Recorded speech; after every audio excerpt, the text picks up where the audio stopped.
Hai netizen, lagi rame nih soal tarif. Jadi Indonesia dan Amerika sudah sepakat terkait tarif dagang, di mana Indonesia kena tarif dagang 19% dan Amerika 0%.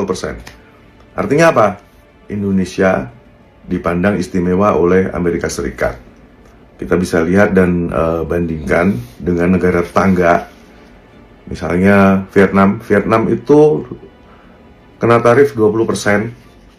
Kemudian kalau misalnya ada negara ketiga yang melalui Vietnam ekspor ke Amerika, dia tarifnya akan jadi 40%. Kemudian Malaysia yang lagi rame, mereka heboh karena Indonesia kena tarif 19% aja. Mereka quote on quote iri karena Malaysia itu ekspornya tarif ekspornya itu 25% ke Amerika yang terbaru.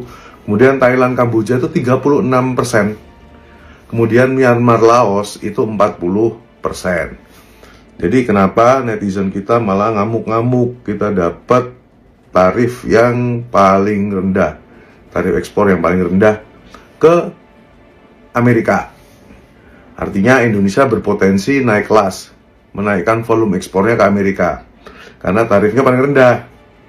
Artinya apa sih? Artinya konsumen di Amerika itu akan milih barang-barang mana yang gua akan beli.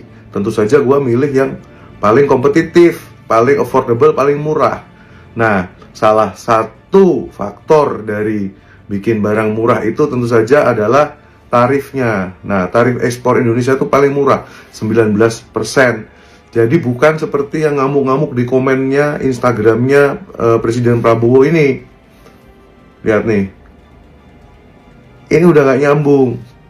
Kenapa? Karena yang membayar itu adalah konsumen di sana, konsumen di Amerika yang membayar, bukan Amerika ngasih tarif Indonesia 19% gitu loh. Paham nggak?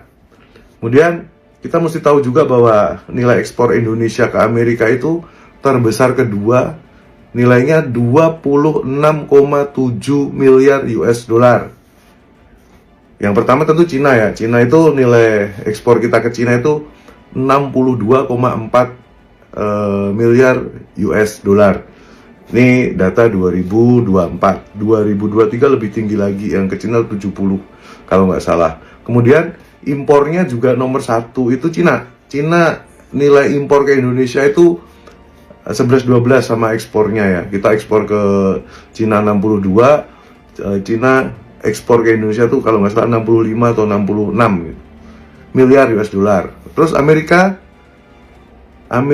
itu importir terbesar kelima buat Indonesia, nilainya 12 miliar US dollar, sehingga dia ingin memanfaatkan yang 0% itu supaya dia bisa ekspansi ya. Dia juga pengen naik, jangan nomor 5 gitu kan, tapi kan kurang kompetitif kan. Itu kan berlaku teori pasar. Ini ada dari beberapa ahli ya, biar gue nggak dibilang ngecap nih. Yang pertama itu ada namanya Wijayanto Samirin, ekonom Universitas Paramadina. Nih dia bilang begini, tarif rendah dari AS untuk komoditas tertentu justru bisa dimanfaatkan untuk mendongkrak ekspor nasional yang saat ini telah memberikan kontribusi signifikan terhadap surplus perdagangan. Nih. Kemudian yang kedua, dari Managing Director Research and Digital Production Samuel Sekuritas Indonesia, namanya Pak Heri. Menurut Pak Heri ini, dari sisi ekspor Indonesia ke United States ke Amerika, situasinya masih bisa diterima karena para pesaing Indonesia seperti yang gue jelasin di awal tadi, kemungkinan akan dikenakan tarif serupa atau bahkan lebih tinggi. Jelas lebih tinggi, yang paling rendah Indonesia 19%, kemudian Vietnam 20%, yang lain 25%, bahkan ada yang 40%. Di sisi lain, tarif tersebut pada akhirnya akan ditanggung oleh konsumen di Amerika Serikat, bukan produsen di Indonesia. Itu Drun, paham ya? Baik.